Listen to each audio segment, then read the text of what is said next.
Hello everyone, welcome back to our channel. So today in this video I'm going to quickly show you how to pay with Google Pay on AliExpress.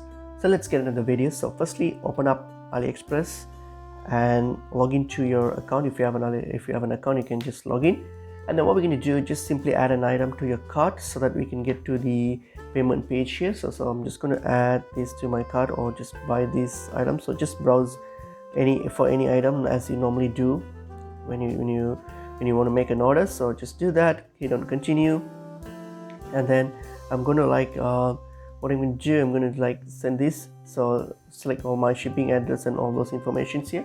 So once I'm done with this, then if I want to use my Google Pay, so what I'm going to do, I'm going to simply select the Google Pay option here.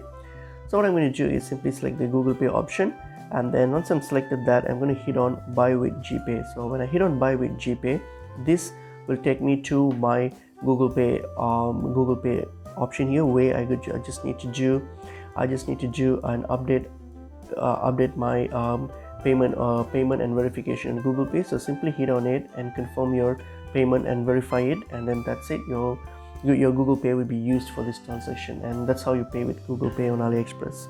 Hope this video was helpful. I will see you in another video. Thank you.